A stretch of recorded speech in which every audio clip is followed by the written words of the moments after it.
Hey guys, it is Bridget here from Bridget's Healthy Kitchen, wishing you a very happy new year, happy 2021 if you are watching this live. If you are watching this pre-recorded, it's still a happy new year. Even if it's no longer January, I'm still wishing you a wonderful day. We have a very exciting class coming up today, and we're going to start off with something that I think we should all start off with, and that's thinking about how we can start to incorporate as many different types of healthy foods into our breakfast. And whether it's you using this to break your fast or you are actually having it at breakfast time, it does not matter, because this particular dish is so completely loaded in protein. And as you guys know, protein is the building blocks of our body, so we need to make sure we're getting adequate protein in our diet every single day. And so it's got lots of good protein, and don't forget, protein also helps to keep us feeling satisfied and full as well, which is pretty good too. So we need lots of protein, and the other thing that this particular dish has is an awesome load of fibre. So you're starting your day off the right way, protein and fibre, which is very exciting. And this dish is also being included in our 28-day boost camp, which starts on January the 11th. So if you want to join us for the 28-day boost camp, which is very exciting, we have a couple of hundred people that have already joined up. Our 28-day boost camp starts on January the 11th. You can still sign up now. All you need is a copy of the yellow book, Bridget's Healthy Kitchen, or Eat Your Way Slim and Healthy, and you can join us. But be warned, there are side effects to this journey, and that includes losing weight, getting healthy, learning lots of really amazing things about how your body works, but also it is you being part of the most fabulous, supportive community. So feel free to join us. 28-day boost camp. I'm sure Mahe will throw up a link for you guys if you want to join us there. Not too late to join in. This dish is included in the new meal plan I've created for 2021 as well, and it is incredible. It is a breakfast hash unlike any you've ever known before. It is so delicious. I nearly swore. It is so delicious. It is something that me and Mahe have been rocking out in our kitchen so often. We have it for breakfast, we have it for lunch, and we even have it as a light dinner as well, because it's easy, it's quick, and as I was saying, it has lots of protein, lots of fibre, which is what we need if we really want to think about kick-starting your health right now. January the 4th we are today, or whatever day it is you're watching this, but what better time to start than right now in kick-starting your health back into gear. So come on down to my bench. There's a couple of components, but they're simple, so come on down to my bench, and we're going to get into it. So the first thing that we're going to be doing is we're going to be talking about the vegetables that involve. So it's a breakfast hash, so it's literally a stir fry of vegetables with a wonderful poached egg on top, and I'm going to teach you guys how to make the perfect poached egg as well. So when it comes to the vegetables, I'm not sure if you saw before. Did you see? Did you see all my lovely vegetables? I've been shopping. Look at it. It's just so good. I love Mondays, because Mondays means I go shopping, and I bought these amazing vegetables. So we're gonna create a bit of a selection of those vegetables. So let's do our prep first.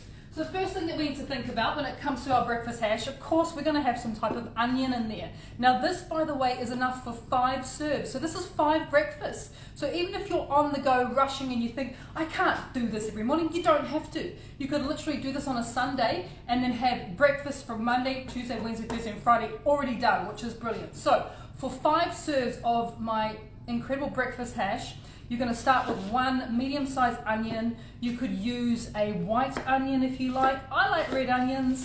There is a little bit more, just a few more nutrients in a red onion, and that's thanks to that wonderful colour, as you can see. But I also really like the taste, and I like the colour, but feel free to use white onion. So all I'm doing now is just creating a small dice with our onions. Every vegetable that we're using today is going to be done into a small dice, because remember, we're making hash, and hash, for want of a better description, is usually things that are chopped up fairly small and then kind of stir fried. So we're going to be doing that, which isn't too hard. Let me put that onion in here. Best way to take onion off your board, literally do this, sweep it down into your bowl. Like, that is the easiest way, instead of mucking around with trying to pick it all up. So we're going to do the other onion. What you'll notice when I'm cutting the onion is I'm not cutting right through. I'm just going and keeping the root intact. Because what happens when I do that, and I'm beginning to cry, just letting you know, the onions are pretty strong today, is what happens when I do that is it's a lot easier to get it into the small dice. As you can see, less chance of you losing a bit of your finger as well. So move your chopping board. I've got my bowl just under here to catch it all, and then you just go one fell swoop and you have all your onion in there. So that is our onion done. Fantastic.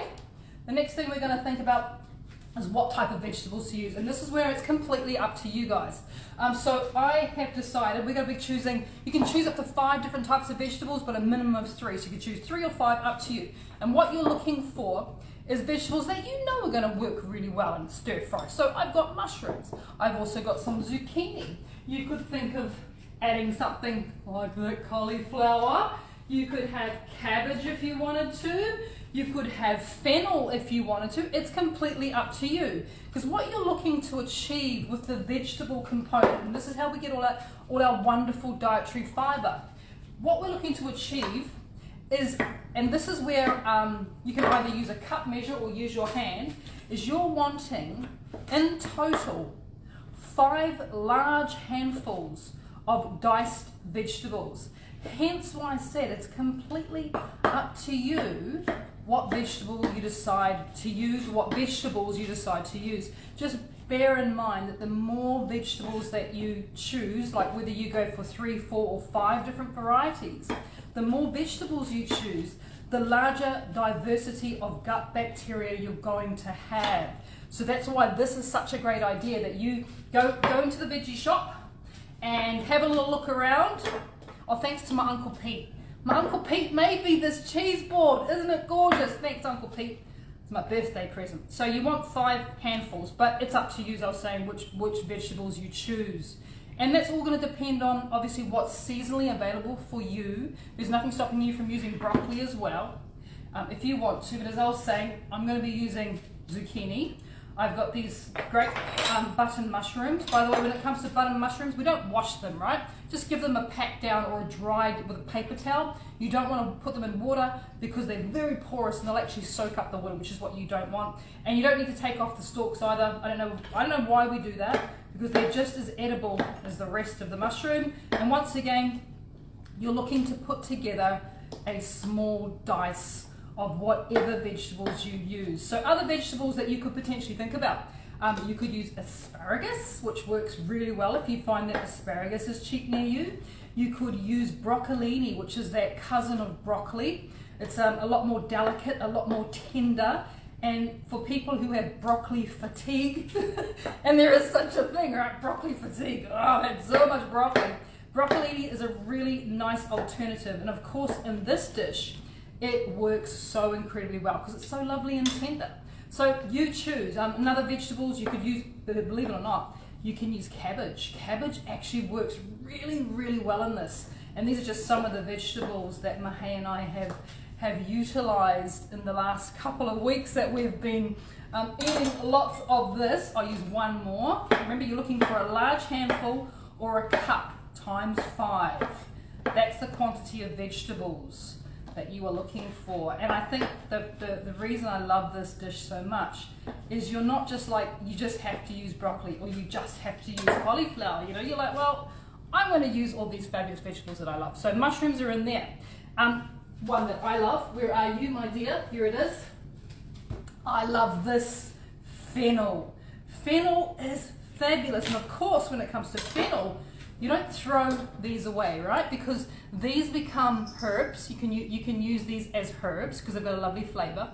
And the stalks you can use in the replace of celery in dishes as well. It's got a very celery-like flavor to it. So don't throw those away. Just wrap those in a damp tea towel and keep them in the fridge. But when it comes to our fennel bowl, same deal, as we are going to be creating a small dice of the fennel. If the fennel's quite large, you may want to rip off some of the top pieces of it because it can be a little bit rough or a little bit hard, those outer leaves. But as you can see, my fennel was lovely and baby-ish. So I know I'm going to get a really tender bit of fennel. And by the way, if you're one of these people who don't like or have never tried fennel, Fennel raw is quite raw, aniseedy or licorice in flavour, and it does put people off. But fennel cooked is a completely different ballgame. It tastes nothing like its raw equivalent. So don't be put off if you've had raw fennel and went, oh yuck. Give it a try, like especially in stews and stuff, it works really, really well. So you're after these 5 handfuls, right? Imagine I've got 5 handfuls. I'm going to stop there. But imagine you do 2 more handfuls. You could do more mushrooms if you want. You could do more zucchini. It's up to you. But try and aim for a minimum of 3 varieties of vegetables, up to 5 different varieties, because the more diversity of plants we have in our diet, the better it is for our happy gut bacteria. All right, so now we're going to come over to here. Got my little frying pan ready to go. I'm just going to just adjust you just a little bit so you can see. Can you see? Yes, you can. Fantastic. All right, let's turn it on. This is easy as well. All this part of stuff of life is extremely, extremely easy.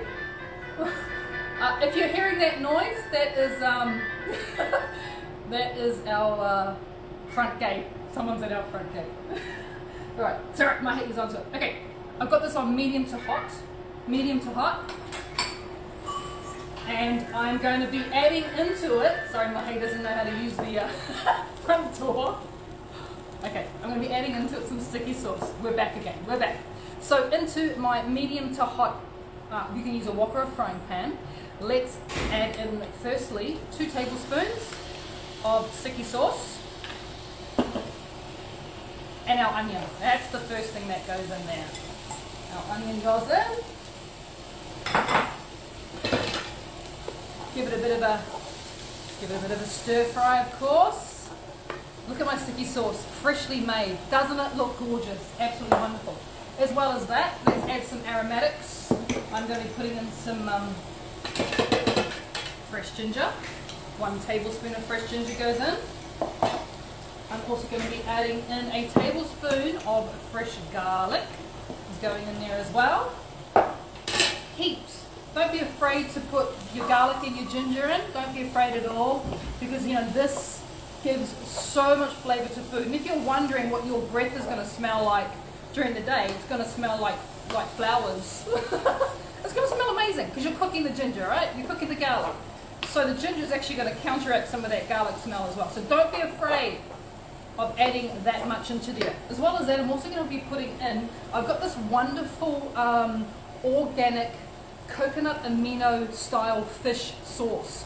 So you're looking for a fish sauce, and I'm putting in a tablespoon of that.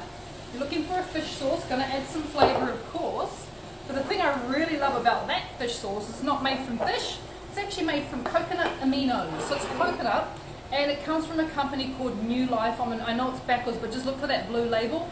They make the most fabulous sauces, they really, really do.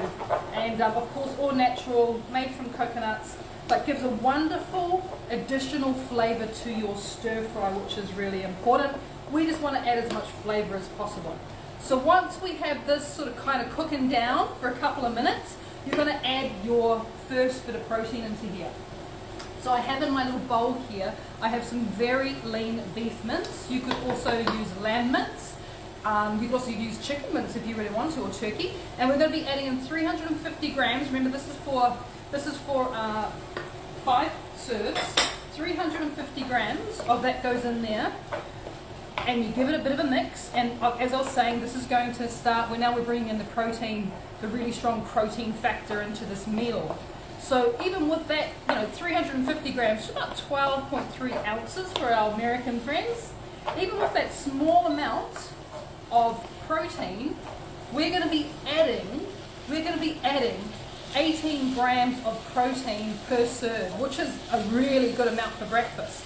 Really good. So even with 350 grams, you have now added 18 grams of protein to your breakfast, which is almost like having one of those really awful protein drinks, except you're eating your protein, which is even better, because you're eating fibre too, remember?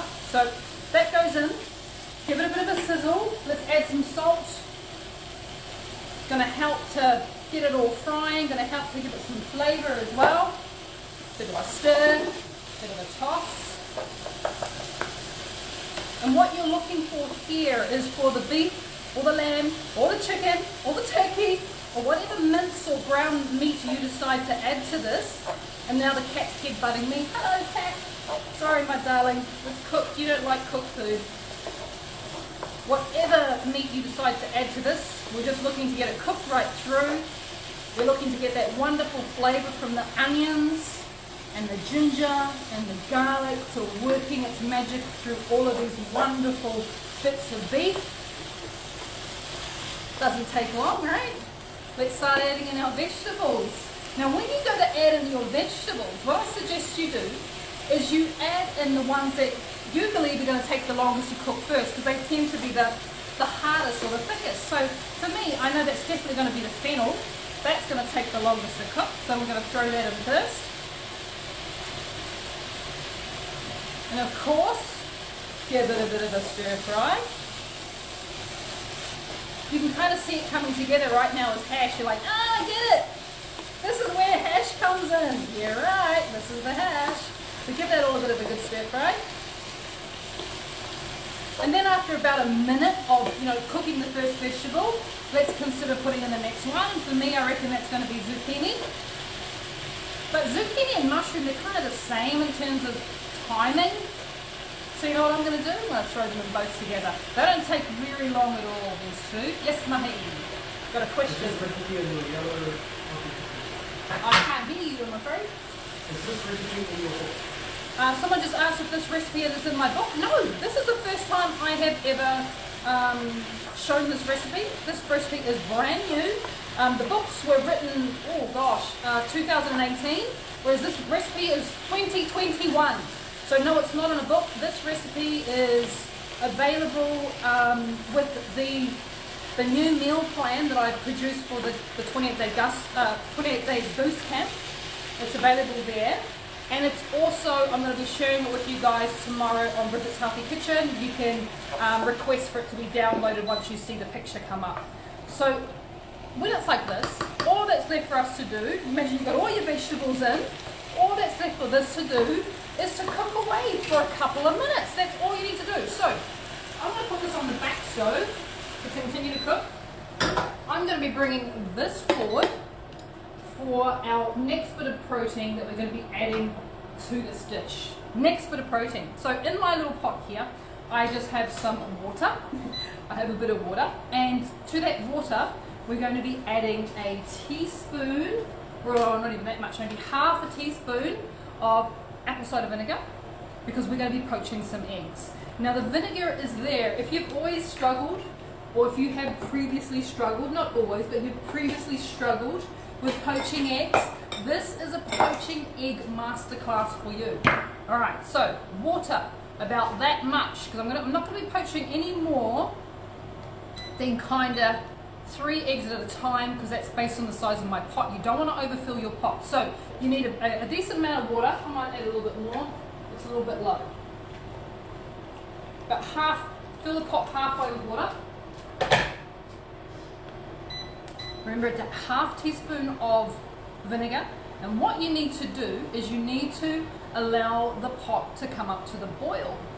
You don't want it boiling rapidly though, you want it to be just boiling. This is really, really important, and I think it's something that a lot of people miss, is they either put the eggs in too early when the water is not boiling, or they put the eggs in when the water is rapidly boiling and it breaks up the white. So the first thing you need to think about is how much water. Half fill your pot for a start. Have a look at the size of your pot. For this particular dish, because we've made 5 serves of the vegetable hash, we also need to poach 5 eggs. But I actually might do this in two batches, as opposed to doing it all at the same time, because I don't want to overcrowd the size of my pot either. I feel comfortable to do 3 eggs in there, but what I'm doing now is just waiting for those bubbles. You can see those bubbles beginning to increase now. So they're beginning to get what we like to call champagne bubbles. So the bubbles are like this. They're not like rapid, crazy. They're just ticking away, which is really, really important. Too much bubbles, it's going to break up your white. Too little bubbles, and your white will still spread out. So taking up your egg, I want you to break it into a small bowl. Really important here that you don't try to attempt to do that straight into the water, because you may drop it from quite a height, which isn't going to be very helpful. Or the other thing is that you might burn yourself, so we want to avoid that. So into a small bowl, which means that you can then get really close to the water Like literally put your bowl in the water and very gently slide your egg in. We'll do that one more time. Remember I said I'm happy to do 3. Oh, that egg broke. We won't use that one. I won't throw it away because it's a brand new free range egg. But you want your yolk to be complete. So we'll try that again. Oh, got a bit of shell in there. Best way to get out some shell is by using the eggshell. They're attracted to each other. Okay, remember, we take the bowl over to the water, we drop it right into the water itself, and we let the egg slide into the pot. Easy, right, when you know how. One more time. And so for this recipe, remember, you'll be poaching 5 eggs in total. 5 eggs, slide it in, and we're looking for champagne bubbles. So you may have to adjust your heat a little bit, depending on what's happening, but keep an eye on it. The vinegar, remember, is there to give us a bit of a hand. Thank you, vinegar. We're just going to use the water. I know there's so many different ways of poaching eggs. People are like, you got to put it in cling film and drop it in. You got to create a whirlpool. You got to do blah blah and blah blah and all these other things. Look, I've been a chef for 30 years. We don't do any of those things. This is what we do. And when it comes to poaching eggs, I have worked in one of the, actually 2 of the best breakfast cafes in the entire world. And I have poached, and I was head chef for both of those places. I have poached quite a few eggs in my time. So trust me when I say that this is the easiest and the most consistent way to get a good poached eggs. Now you'll notice I'm using a slotted spoon. That's really important as well. And because we're not going to be serving these eggs, well, hey, too much bubbles, too many bubbles. Because we're not going to be serving these eggs straight away, I've actually got a little bowl of ice cold water. It's just a few ice cubes in the water there. What's going to happen now, and this is what we do in restaurants actually, I'm letting you see how the sausage is made. In a restaurant, or a cafe, if you order a poached egg, chances are we may have poached that 3 or 4 hours before you arrived. Because we pre-poach the eggs, and then many times we'll actually drop the egg into a bowl of ice water. The egg will stop cooking after about 3 minutes for soft. If you like them harder, just keep on adding more time. Up to about 6 minutes in total is probably about right. But if you do this is such a good little trick. Even if you have friends over and you want to poach eggs, pre-poach your eggs, because it's always the most stressful part, right? And then take them out of the water when they're after about 3 minutes, drop them into ice cold water. The cooking will immediately halt. So the eggs are no longer cooking. When you're ready to serve to your friends, put the water back on, and then you just put them back in for 30 seconds and you've got the perfect poached eggs. Because look at this. Is this not the perfect poached egg? I mean, I do like it really soft. Like I was saying, it's 3 minutes. If you like yours to be a little bit firmer, then you just allow them to sit in the water longer, sort of 4, 5 or 6 minutes, depending on how you like them. All right, back to our hash. It was happily doing its thing, and I was happily leaving it there to do its thing, and it's looking gorgeous. The vegetables are just cooked through. You don't want to turn them to mush, because let's be honest, who the heck wants to eat mush for breakfast? Not fun. So I'm just going to find myself a tea. Here it is. I know I have one little tea towel, because I made a bit of a mess. Never mind. But that is ready now. That hash, those vegetables, because they're so tender, they only need a couple of additional minutes to actually cook through.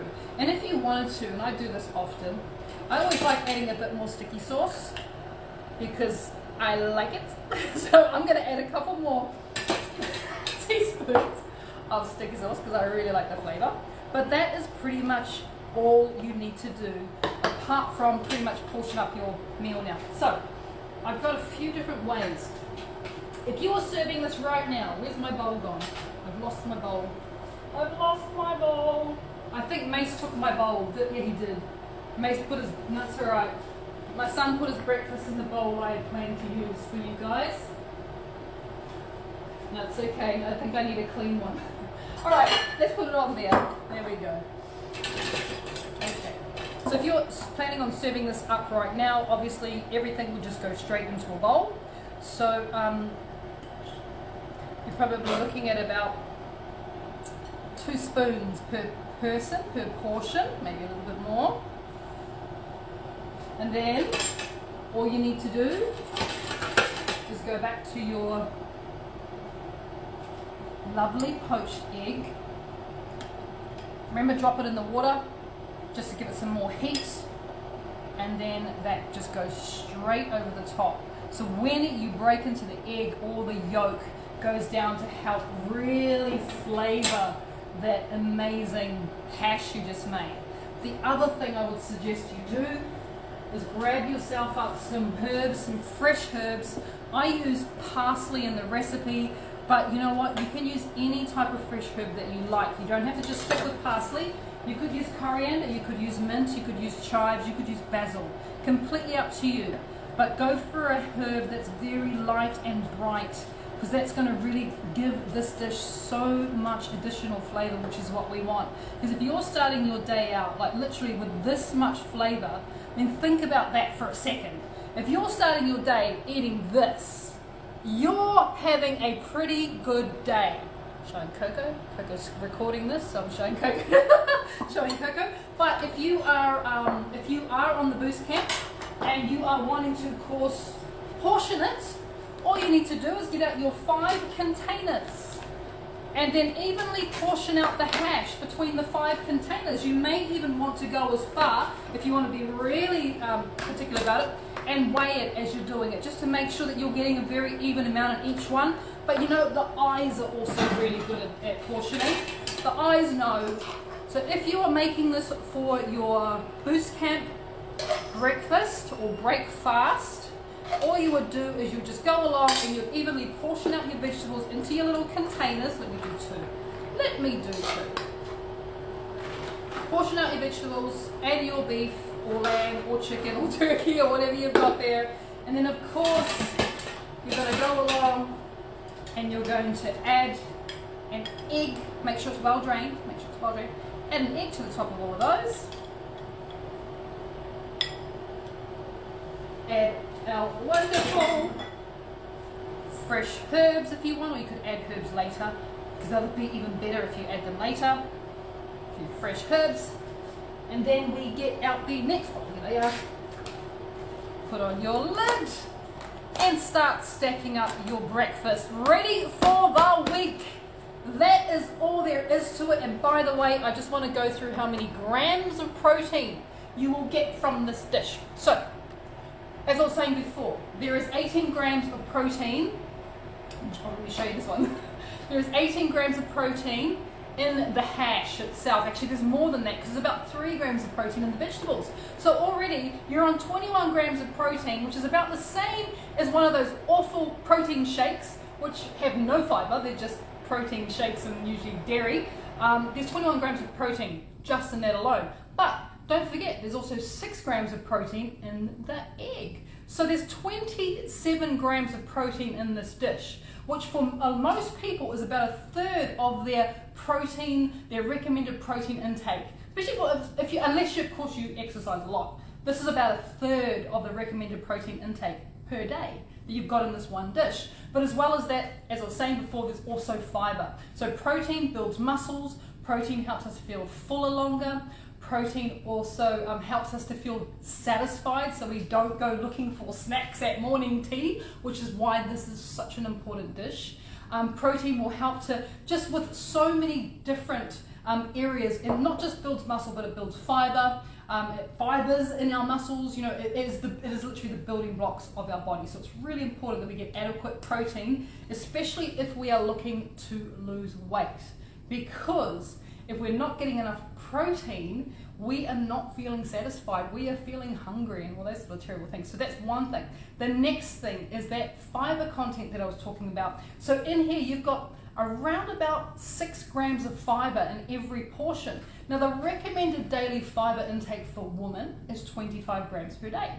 The recommended daily fiber intake for men is 30 grams. So even with this little meal right here, you are already well on the way to achieving that recommended fiber intake, which is going to help to eliminate waste, because that's what fibre is about, but remember fibre also feeds our gut bacteria and keeps them healthy. And the other great thing about fibre is fibre fills you up. It stays in your stomach for a long time and slowly transits through your digestive system, which means you get to feel fuller longer. So fibre, protein, I reckon this is the healthiest breakfast I have ever made. And probably one of the most delicious ones as well. And it's just part of our boost camp. I can't wait to tell all of you guys who are on the boost camp even more stuff about how our bodies actually work, so we can lose weight for life.